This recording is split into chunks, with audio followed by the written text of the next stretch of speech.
Welcome to the Power Up Universe podcast with your host, Scott Feld. Today I'm honored to have Doug Cornfield and Dave Clark from D3 Day. They're going to share with us what D3 Day is all about. We got some great stories coming our way, too. I think we're all going to be very, very touched. So, welcome to the show, Doug and Dave. Thank you, Scott. And thank you, man. We're glad to be here. My pleasure. All right. So, first of all, let's just get into what everybody wants to know. What is D3 Day? And then a little history on you guys, and let's just let it flow. What do you All right. got? Well, I'll start with the D3 day. So, years ago when I met Dave, he had been doing sports camps for kids with disabilities. This go all the way back to the 70s. We started as small clinics when he owned baseball teams and played on baseball teams, and he would get like group homes to come out before the game, and his players would hit balls to him and just have little drills, and then he would give them tickets to come to one of his professional games. And so when he told me all of this, I got to experience an event that he was doing in Florida now 20 some years ago with the Minnesota Twins organization at their spring training facility. And they just called it special needs sports camp or whatever. But we wanted to expand it. One of his goals was to expand what he was doing with sports camps for kids with disabilities, specifically baseball at that time. And so I conjured up a name. I got with some other people to help me with the marketing of that. And originally we called it Disability Dream Day. But we found out that trying to do everything we were doing in one day was more Ah. tiring for us and more tiring for the participants as well. And so my son, I actually have six children, and my sixth child, his name's Gabriel. I'd get them helping me with some of the promotions, and when we did fundraising, and they'd hand out flyers. And when people would say, "What is this?" he would say, "It's Disability Dream and Do. It's Disability Dream and Do." And he didn't say Disability Dream Day, but he was taking that from a quote where it's a quote about Dave Clark, who's off to my left here, where he says there's two types of dreamers. There's dreamers that dream, and there's dreamers that dream and do. And I Love used to that. use that quote a lot back when we first started because it was such a great quote.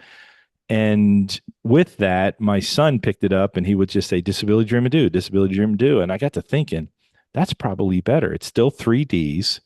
And we were still young enough to not call it Disability Dream Day. And so we started calling it Disability Dream and Do, and now it's Disability Dream and Do baseball. We can do Disability Dream and Do hockey. We can do Disability Dream and Do football. We can do Disability Dream and art or music. It's really about the opportunity of getting people with challenges and disabilities on a field with professionals and collegiate athletes or high level artists or whatever it is to have a day they never forget. And that's where the D3 day came in. And the D3 day was the shortest .org and .com that I could get. I like And it. I love it. so So, and, and so we there's did something. D3 Go day. ahead. D3 Day. Okay, there we go. So that's what D3 Day, but I love Disability Dream and Do. And I love how it's like there's dreamers, but there's dreamers that take action. And that's what the Correct. do part is, which is really, really amazing. Now, I know we're going to get into this, but we're talking about these sports camps, these sports days that you guys have, but they're free. You don't charge. Let's talk a little bit about the business model here. I'm going to send that to Dave because when we first met, he said, we want to do these camps. We want to do more of them. But the day that we charge for them, that's the day we're done. And so we've never charged one dime for all the years of doing these camps. Wow. Wow. Well, the reason I was so emphatic with that was we don't want to exclude anyone. Yeah. A lot of camps such as ours charge some kind of a fee, and especially today when families are struggling, and a lot of times when you have a child or someone with limitations, you're spending a lot more money on things that the general population doesn't even have to worry about. Mhm. So we want to make it all inclusive. And by not charging, anybody can come. Just It's sign, incredible. It's just incredible. just just sign up and here, come on out and do your thing. The man off to my right, Doug, has been tasked mostly with raising the funds for this. And it's been good at times and a struggle at others, which Yeah. mirrors life. Yeah. Life is not a smooth ride all the time. Mm-mm. And there's peaks and valleys to life. And we've experienced that with fundraising. Yeah. And but some way, somehow, we have always gotten it done. Something comes up and unexpected, and here it is. We're breathing. We're still Mm. breathing. So let's get into some of the stories that made all of this happen because we want listeners and viewers to get touched and maybe be able to donate or help out however they can. So how did this all come about? I'll try to be as quick as I can because I want to get to the stories that Dave shares. But I have a son that was born with neither arm. I read an Mhm. article about Dave when my son was just about a year and a half old. I was living in the Atlanta, Georgia area, and I read about this man who played professional baseball on crutches. Well, I come from a pretty athletic background. My father was a world class athlete. I was a full scholarship athlete at the University of Georgia. And I'd been around sports heroes and sports legends really all my life. That was kind of normal for me for a big portion of my life. And here I'm reading about this guy who played professional baseball on crutches made no sense to me. In Yeah. some ways, knowing him better, it makes no sense even more today. But I don't know what that 5 foot means. 2 and on crutches, and Uh, and probably the biggest thing that didn't make sense when I read the article about him. I was living in the Atlanta area and moving my family to Corning, New York. And in the article, it said that's where Dave was from. And Corning's only about 10,000 people big. wow. And so when I got to Corning, I was able to inquire about him. And as it would be, he had just finished his then coaching career of coaching in the Swedish major leagues, winning 3 championship coaches. And he was a full-time scout at the time with the San Diego Padres, because I know where your show's out of San Diego. And that's how I met him.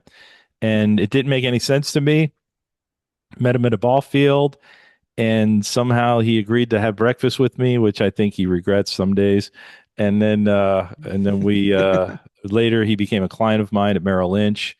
And then when I left the Merrill Lynch area, I said, Dave, I want to do something with your story. Let's partner. And that's kind of basically how all this started.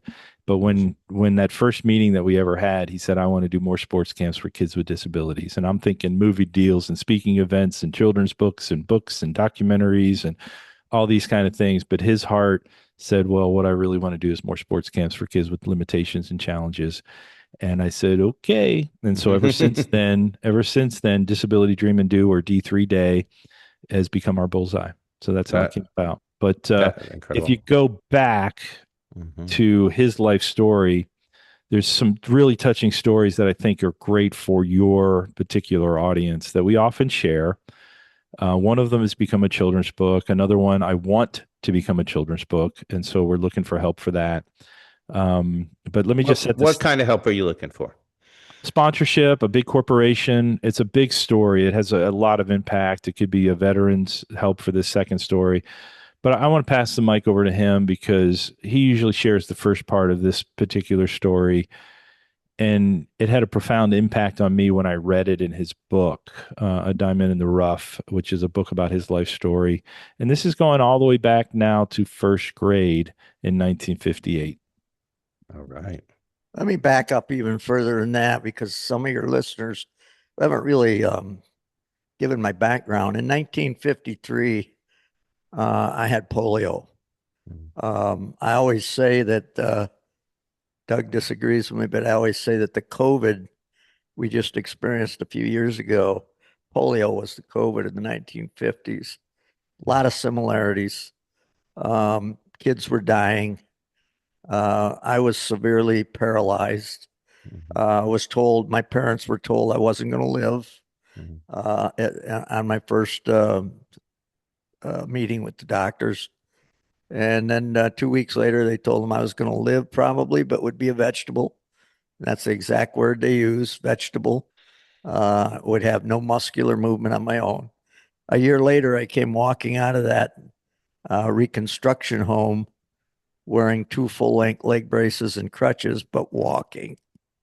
Wow. And I always say this, the beauty, if that's the right word, of my having polio was that I hadn't learned how to walk yet when I Mm, came down with the polio. So growing up with braces and crutches was my norm. I never knew how to walk like you and Doug. So right. I didn't have to adjust. I just figured out how to do everything with what I had. And so fast forward, I had two brothers. So I went home. I was treated no differently than my two brothers. Parents didn't give me any breaks because of my limitations, which at times pissed me off. But Sure. but I was treated no differently, and thus I didn't feel any different till I got to grade school. Mm, Bullying is not new. yeah. Bullying is done differently today than it was back then, but bullying still existed, and Yeah. I was bullied. When I got to school, I was a target. I walked differently. I was slower. I looked different, and I was made to feel that, um, which, years and years later, when I started these camps, a lot of the reason I did it was because I could relate to being that kid on the outside, Yeah. not being included. And I could relate to that. And by creating these camps, was giving these kids the opportunity to be on the inside, Mm, to be involved with professional athletes on a professional field in yeah. the stadium, something Incredible. they weren't going to get a chance to do. But let me go back to the story Doug is relating to. So I was definitely feeling different in school. In first grade, the teacher announced that we were going to do a walking field trip to the local fire hall about 5 blocks away. All the kids are excited. They're going to get out of school. No homework, no being in the classroom that day. Not me. I'm petrified Mm-hmm. because I got to walk 5 blocks to this fire hall. And I know I'm going to slow the entire class down and I'm going to be the target of the bullies. And she announces it a couple weeks ahead of time. So now I got 14 days for the anxiety to build up. And it builds up and it builds up. And finally, the day arrives, and I get out of bed that morning, and I can still remember going, "Hey, Mom, I'm Mm, sick." And my mom said, "You're not sick. Get your braces on. You're going to school." mm, So off I went to school, and the teacher says, "All right, line up. We're getting ready to go for the trip." I did the only thing my little 6, 7-year-old brain could think of. I waited and for that line to form, and I went to the very end, thinking that if nobody looked back, I would eventually catch up and nobody would notice. That was my only hope. mm. Well, just before we were ready to go, little 6-year-old classmate of mine named Ernie Pound, never forgot his name, pulled up a little red radio flyer wagon. And he said, "Dave, I brought this to pull you in. Jump in." Mm. Jumped into the wagon. Ernie pulled me to the fire hall. Funny thing is, all the rest of the kids wanted to take turns pulling Dave. And all of a sudden, that Wow. day became an entirely different day than I had thought it was going to be. I was included. Yeah. Yeah. I wasn't Great. excluded. Let me ask you a quick question. Did things change after that as far as being bullied? Did that kind of, They was that the, changed. They they hmm they they changed, not completely, okay. but they did change. And I don't know if I'll have time to relate the next story, but after the next story I have, it completely changed. Well, wait a Uh, minute though. I think I know this story. I've had the opportunity to talk to Doug before, and I think we should do this story because it's incredible. This is the rope story, right? Correct. All right, come on. You Correct. got to give it to us. Well, let me finish the pound story Yes, please. because you know, that event happened, and Ernie moved out of the area after first grade. I never saw him again in my life. And so 45 some years later, when the sports writer approached me about writing an autobiographical book on my career, I included that story Hmm. in the book because I never forgot that little act of kindness. And that's another lesson that we should all learn. No matter what your kind act is, you may never know the impact it has Yeah. on that other person. Yeah, that's right. But being kind has its benefits big time. It I'm going to really let does. Doug complete that story and then I'll go to the rope story. Okay, and Doug, you're going to share with us the other part of Ernie Pound's That's legacy here correct. with your Yeah, book. Okay. that's correct. And so, I told you earlier in this podcast that I have a son that was born with no arms. So when I Yes. read that story of Dave having this young boy, 6-year-old boy, bring his wagon, every time I read it, and I got to read the manuscripts before it was actually a book. So I'd read this story several times. And when I finally, the book got finished, and I was working on 5 book signings in the Corning, New York area, because Dave, he's a bit of a legend. I call him the unknown legend, I guess, right now. His story should actually be made more known, in my Yeah. opinion. But Yes. so here these 5 little book signings. People were coming from all over the area, and during that time, I wound up rereading the story in my office, and I'm like, oh my gosh, I got to find a couple of these people. And I looked for 2, one from this story and one from the stories Dave's going to tell next. But I did find an Ernst Pound in the phone book. And from my office at Merrill Lynch, I call him, and there was probably caller ID back then. And it was an awkward phone call. And you could tell he didn't want to come to talk to me. And I said, I'm looking for an Ernie Pound who went to first grade and kindergarten, or first grade and kindergarten in Corning, New York. And I just kept telling the story because I could tell he just literally didn't even want to tell me he went to Corning, New York at all. And I said, well, I'm looking for an Ernie Pound that brought a radio flyer wagon to school to help a classmate.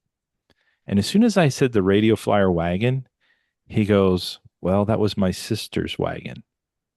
Oh, you knew that was him. And I had him. I was the Yeah. hook. The hook was on the fish. Now I had to get him to the book signing. Oh, And I wound up in convincing him to come to a book signing. It was a snowy night in just outside of Corning in a little town called Painted Post or Gang Mills, in a coffee shop, and he gets in line. I see him when he comes in. I give him a book. These aren't even my books to give away at this point. I just said, here, Dave's going to want you to have one of these. He gets in line. It was quite a line that day. And finally, it's his turn. I got my video on Dave. He has no idea. And Dave looks up and says, who should I sign this to? And Ernie just simply says, well, sign this one to Ernie Pound. And we caught that on video. So if you want to go to our Pound of Kindness link on our website, d3day.com, you get to see that reunion. And have your unbelievable. Kleenexes ready because even when you know it's coming, it's still that impactful Uh, because Dave shares the story, and we yes. created this reunion. We brought these 2 men together 45 years later. So I didn't know that. I'm going to go see that. So I would love, Dave, just in a quick glimpse of in that moment when he said, sign this one to Ernie Pound. What were you thinking? What was going on? A lot of emotion. You must have Uh, had a moment there where you were like, wait, right? I mean, yeah, it sure was. It was kind of surreal because, you know, I hadn't seen Ernie from, put it this way, had Ernie walked by me on the street, I wouldn't have known it was Ernie. right. 45 years later, we were 6, 7 years old, man. Yeah, yeah, And you know, to see each other as full grown men. But it was touching. It was yeah, really touching. And yeah. I think Ernie realized how important it was to me at that moment in my life for that little act of kindness that he had no idea was going to touch me like it did. Yeah. And you don't know what was going on in his life at the time or whatever. That could have been, a great moment for him. I mean, I know it was a great moment for him, but maybe it had his own, feelings and thoughts change. And see what's important again and what a cool guy he was. So many things went into that. And you're right, that act of kindness, you just never know. And then 45 years later, you get a phone call from Doug and it comes right back to you, which is so cool. Yeah. Yeah. Yeah, there's one thing that we've learned. We actually did a keynote at a Harley Davidson of all things down here in Fort Myers, Florida, and we give out an award called the Pulling Each Other Along Award. We give that to unsung heroes like Ernie Pound Mm. and the next gentleman Dave's going to talk about. But we shared that story amongst all these bikers. There was like hundreds of bikers at this event at this Harley Davidson, and we're giving out this award. It was a guy that's in the movie. Machine Gun Preacher. So it was Mhm. actually to the real guy who saves people in Africa or in Kenya or wherever he is. Oh, wow. And he's got two movies that are out about his life story. And we gave him this Pulling Each Other Along award. And somebody came up to us that day and said, "Oh, that doesn't surprise me at all. Ernie's my cousin or second cousin." And he Oh, says, "Ernie's one of the kindest men I've ever met." And we've had that kind of reaction from people that know him that they just, oh, that doesn't surprise me. We've heard that way more than once. Even though he has very little memory of the story himself, he mhm. remembers the wagon. Yeah. And kind of I'll just give one more footnote. I know we can go long on these keynotes, but one of the things that Ernie shared with me, which I thought was just crazy, is that Ernie was a professional pitcher as well. Oh, interesting Isn't that connection there. interesting? You have these Yeah. two first grade classmates that reunite 45 years later. Now, I led you down a rabbit hole because you're thinking baseball. Oh, uh-oh, what? Ernie was a world class New York Hall of Famer in horseshoe throwing. And it's called a pitcher. Well, yeah, they're pitching. They're pitching Okay. Yeah, too. they're pitching So you have horseshoes. these Wow. two very unique pitchers. One who was in on ESPN and all those kind of things as a Hall of Famer in New York as a horseshoe thrower, Wow. and the other one was a knuckleball pitcher on crutches. Who Amazing. That was must be well? No, like you are a Hall of ES. Famer. You're a Hall of Famer in several different things, but Yeah.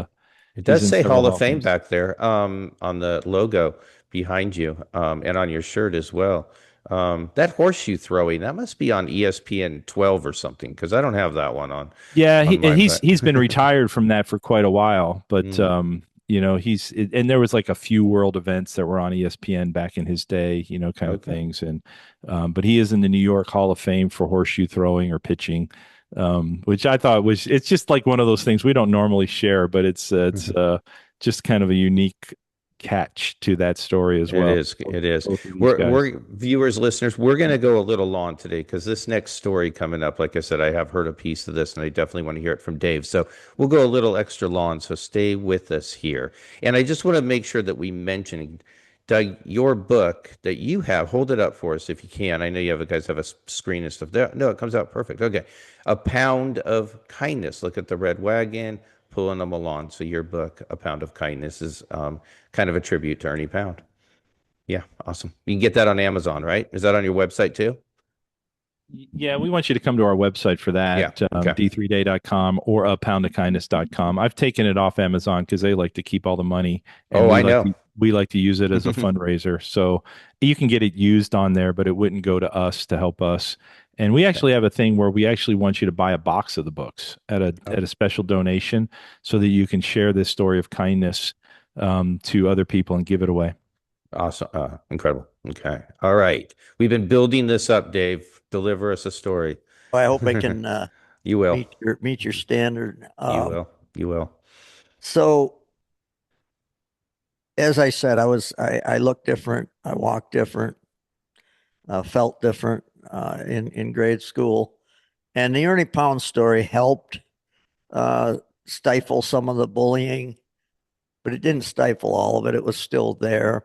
But the next story, I want to any educators or people that are leaders.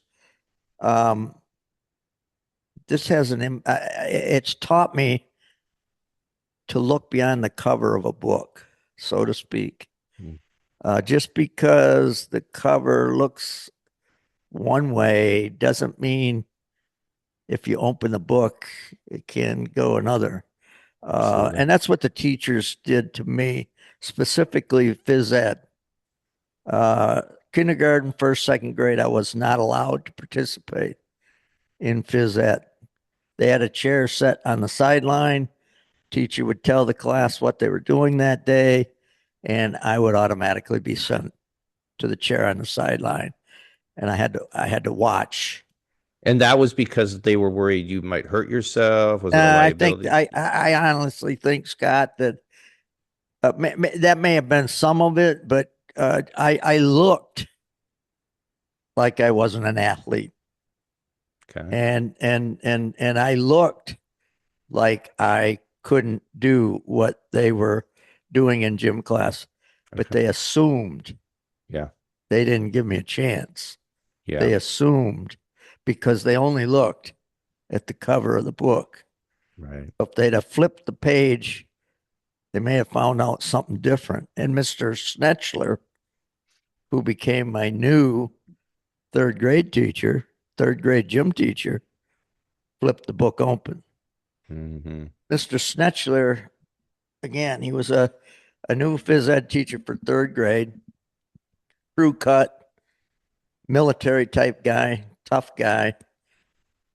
First class we had with him, he brought the class together, told us what we were going to do, clapped his hands and said, let's go. I automatically started for the sideline. First thing I noticed, there was no chair. However, I kept going because I thought, new teacher, he forgot to put the chair there. Yeah. But it didn't take long till I heard, where do you think you're going? And all of a sudden I turned around, I'm shaking, turn around, and he's going. And I like, oh boy, what did I do now? And I got back to him and he looked me right in the eye and he told me something that I never forgot. He looked me in the eye and he said, Dave, there may be some things you're not going to be able to do in this class, but you're never going to know what those things are till you try doing them. And you Yes. are going to do everything we're doing in this class. Wow. Breath of fresh air. The activity that day was climbing the rope to the ceiling. And I can remember looking up and going, there's no way I'm getting up there. No way.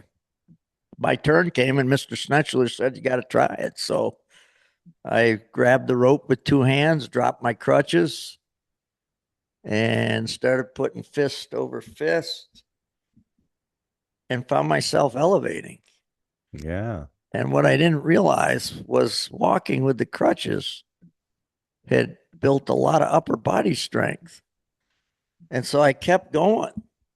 Yeah. All of a sudden, I found myself 3/4 of the way up the rope. Yeah. That was farther than any kid in the class had been. So I thought, I stopped. I hesitated because I was out of gas. And I thought, that's good enough. You're higher than any other kid got. But then this jerk popped up on the other shoulder and said, you got more left. Yeah. And the other guy is going, nah, good enough. No, you got more left. Finally, he won out. I started again and I got to the top. Amazing. And I surprised even myself. But now I had a big problem because I couldn't create that little S with my feet to slow my descent. I had 10 pounds of leg braces on and I came flying down that rope, hanging on for dear life. Burning. Burned the heck out of my hands.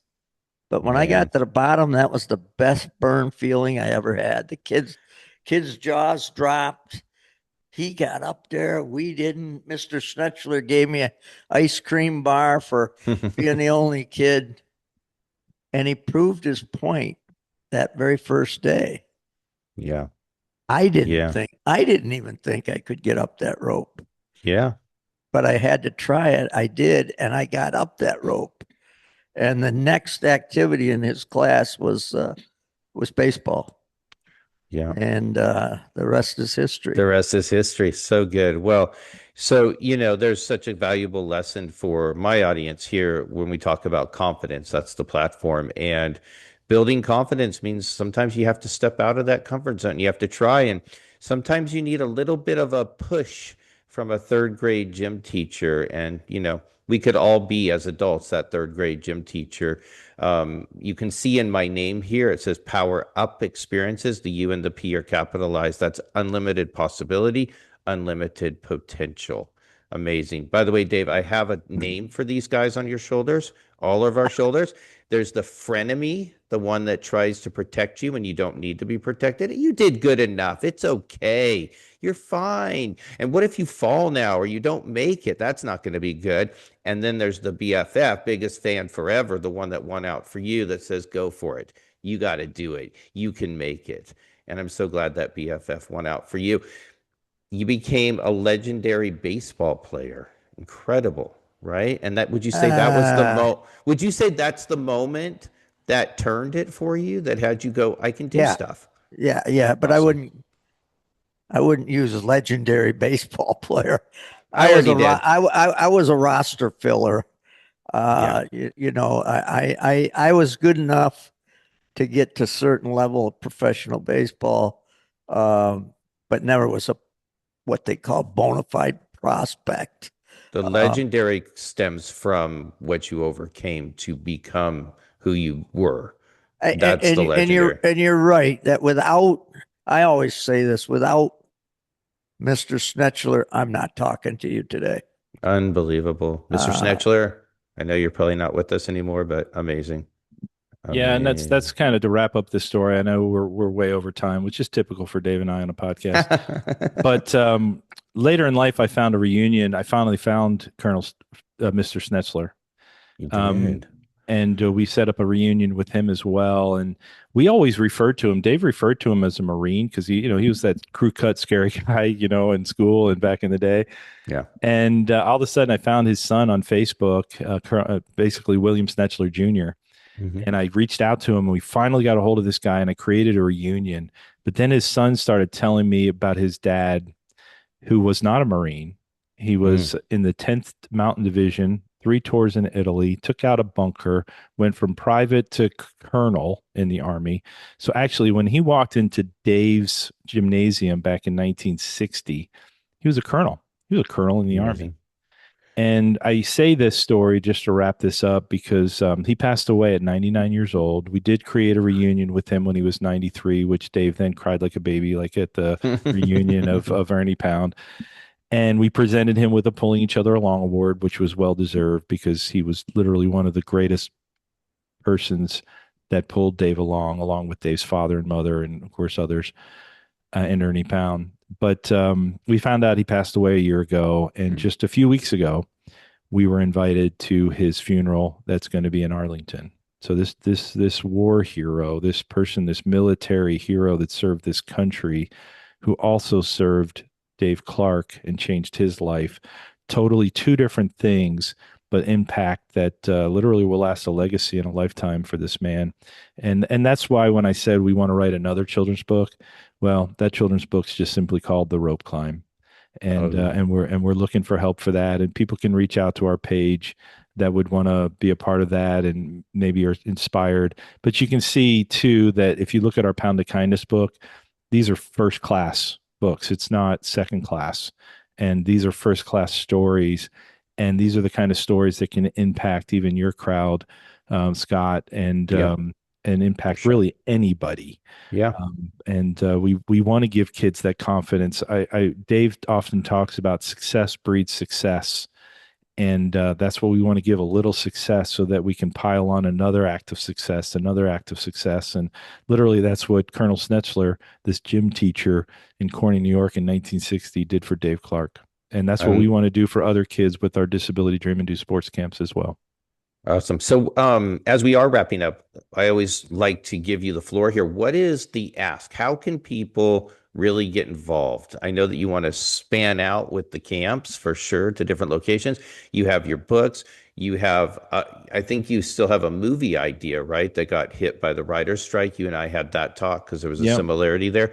So, what would be the ask of people who are listening and watching?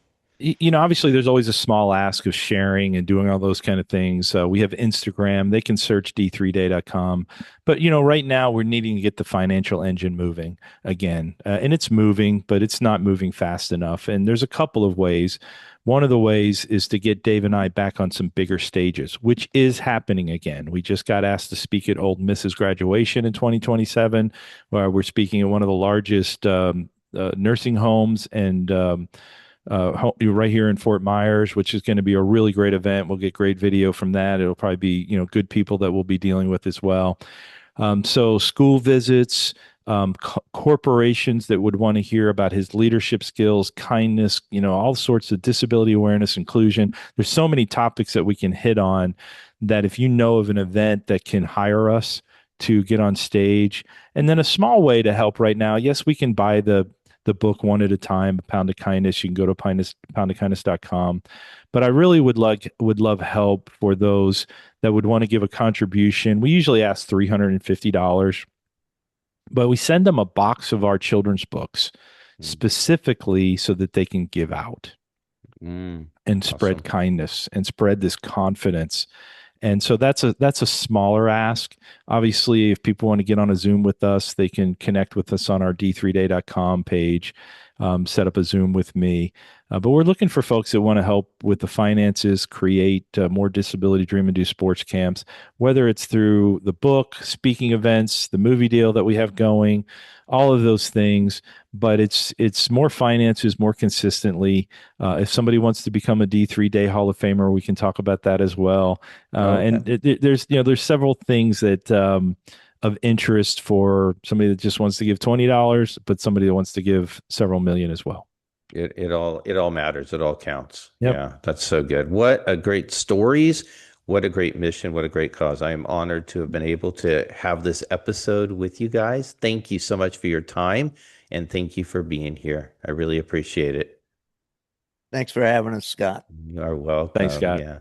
All right. So we got Doug and Dave, D3 Day Dream Do. Oh, it's disability first, right? Disability, dream, and do. There we go. Thank you all for listening. Thank you all for watching the Power Up Universe podcast with your host, Scott Feld, Doug Cornfield, Dave Clark. Have a great day, and we'll see you on the next episode. Take care, everybody.